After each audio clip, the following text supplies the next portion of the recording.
Good morning বন্ধুরা, SR ব্লগে সবাইকে স্বাগত জানিয়ে আজকের ব্লগটা শুরু করছি। আর আজকে সকাল সকাল বাগানে চলে এসেছি। বাগানে মানে আমাদের বাড়ির পিছনটায়, ওইখানে অনেক ডাঁটা শাকের চারা দিয়েছিলাম, ডাঁটা শাকের দানা ছড়িয়েছিলাম। প্রচুর পরিমাণে ডাঁটা শাক হয়েছিল না হয়েছে, সেইগুলোই এখন তুলতে এসেছি। একটু কলমি শাক আনা হয়েছে বাজার থেকে, আর তার মধ্যে মনে করছি যে ওই যে ডাঁটা শাকগুলো যেহেতু রয়েছে আর প্রচণ্ড পরিমাণে পোকা লেগে গেছে, মনে করছি ভিতর থেকে একটু তুলে যদি ফাঁকা করে দেওয়া যায় তাহলে ডাঁটাগুলো ভালো হবে। ওই জন্য করে মনে করলাম যে একটু ফাঁকা করে দেওয়া মানে ছোট ছোট নিচে যেগুলো হয়ে রয়েছে, যেগুলো বড় হবে না, সেইগুলো একটু তুলে নিয়ে যাব, ওই শাকের সাথে রান্না করে নেব। কলমি শাক আর তার সঙ্গে এই দুটো একটা শাক হবে, বেশি শাক হবে না। সেগুলো তুলে নিয়ে ওর সাথেই রান্না করব। ওই জন্য চলে এসেছি বাগানে বলতে এই পিছনটায় বাগান রয়েছে, বাড়ির পিছন দিকটায়। আর ওইখানেই এই ডাঁটা শাকের দানাগুলো ছড়ানো হয়েছিল, প্রচণ্ড পরিমাণে ভালো হয়েছে। আর অনেকটা বৃষ্টি হয়ে অনেকটা নষ্ট হয়ে গেছে, কিন্তু নষ্ট হয়ে যাওয়ার পরেও অনেকটা রয়ে গেছে। আর বললাম যে পোকা লেগেছে প্রচণ্ড পরিমাণে, পাতাতে দেখলাম ছিদ্র ছিদ্র মতন হয়েছে, কিন্তু সেইগুলো পরিষ্কার করে একটু নেব।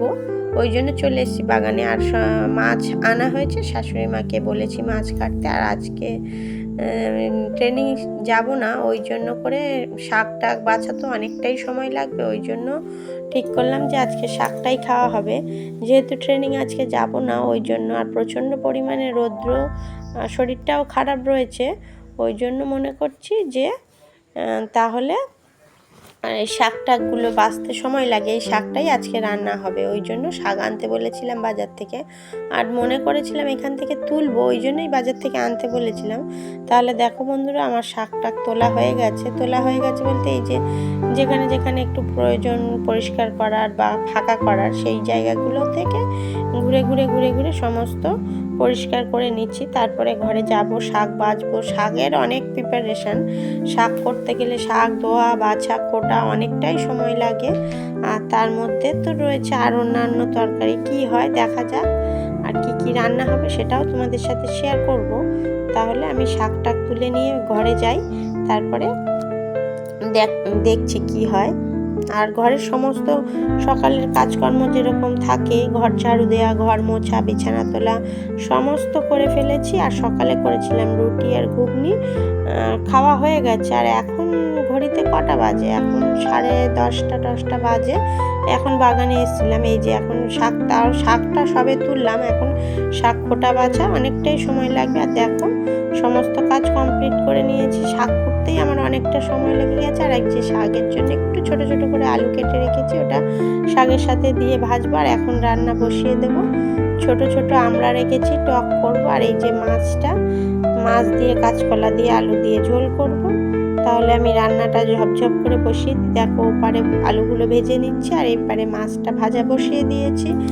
আর প্রচণ্ড গরম যেহেতু বললাম, সেই জন্য স্নানটা করিনি। শাকটা বাছতে অনেকটা দেরি হয়েছে, ওই জন্য মনে করলাম যে রান্নাটা করে তারপরে স্নান করে পুজো দেব, তাহলে একবারে ঠিকঠাক হবে। না হলে যদি স্নান করে রান্না করতে যাই পুরো ঘেমে টেমে যাব, প্রচণ্ড গরম তো, ওই জন্য। আর দেখো বন্ধুরা, রান্না অনেকক্ষণ কমপ্লিট হয়ে গেছে, স্নান সেরে পুজো দেওয়া হয়ে গেছে। হাজব্যান্ডের ভাতটাও দিয়ে এসেছিলাম, দিয়ে আসার পরে এখন আমি বসেছি আমার খাবার নিয়ে। আর এই যে তখন তোমাদের সাথে ফাইনাল লুক শেয়ার করিনি। আর এই যে ঘুগনিটা অনেকটাই বেশি করে করেছিলাম, যেহেতু মেয়েগুলো মাছ খায় না, ওই জন্য ওদের জন্য মনে করছি ঘুগনিটা দিয়ে ওরা ভাত খেয়ে নেবে, ওই জন্য একটু বেশি করেই রান্না করেছিলাম। দেখো শাক ভাজা আর মাছের ঝোল আর ঘুগনি নিয়ে বসে পড়েছি, এখন ভাতটা খেয়ে নেব। আর যেহেতু কাঁচকলা দিয়ে মাছের ঝোল তো অতটাও ভালো লাগবে না খেতে, ওই জন্য ঘুগনিটা নিয়েছি, ঘুগনি দিয়েই ভাতটা খাবো। আর ঘুগনি দিয়ে ভাত খেতে আমার ভালো লাগে, তোমাদের কার কার ভালো লাগে বা খারাপ লাগে কমেন্টে জানিও। আর দেখো আমি এখন দুপুরের খাওয়াটা খেয়ে নিচ্ছি। এখন বাজে কত, 3টে বাজে। গেছিলাম যেহেতু হাজব্যান্ডের ভাত দিতে, ওই জন্য অনেকটাই দেরি হয়ে গেল। না হলে তো রান্না তো তাড়াতাড়ি হয়ে গেছিলো, খাওয়াই যেত, কিন্তু আমি আর খাইনি, যেহেতু সকালবেলা রুটি ঘুগনি খাওয়া হয়েছে, সেই জন্য অতটা 2টোর দিকে প্রায় গেছিলাম, সেই জন্য আর খেলাম না। তারপরে এখন দিয়ে আসার পরে এখন ভাত খাচ্ছি। তাহলে ভাত টাত খেয়ে নিই বন্ধুরা।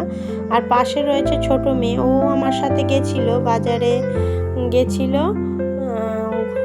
বাজারে ঘুরতে, কিন্তু প্রচণ্ড রোদ্দুর। ও বললো যে আমার সাথে যাবে, তাও নিয়ে গেছিলাম। আর ও যেহেতু আসার সময় আইসক্রিম কিনবে, ওই জন্য করেই বাজারে নিয়ে গেছিলাম। আর সেই জন্য আমার সাথে এসে বলছে যে আইসক্রিমটা খাওয়ার কথা, এখন কি খাবো? তাই আমি বললাম হ্যাঁ, আইসক্রিমটা এখন খেয়ে নিতে, না হলে তো রাখলে থাকবে না, আর না হলে রেখে দিতে হবে, কিন্তু রাখার তো কোনো প্রয়োজন নেই, ওই জন্য খেয়ে নিতে বললাম।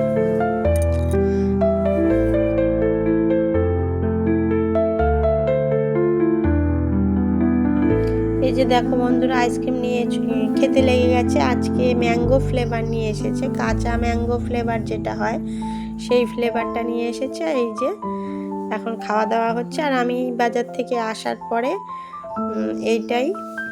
তাহলে বন্ধুরা ভিডিওটি এই পর্যন্ত, টাটা।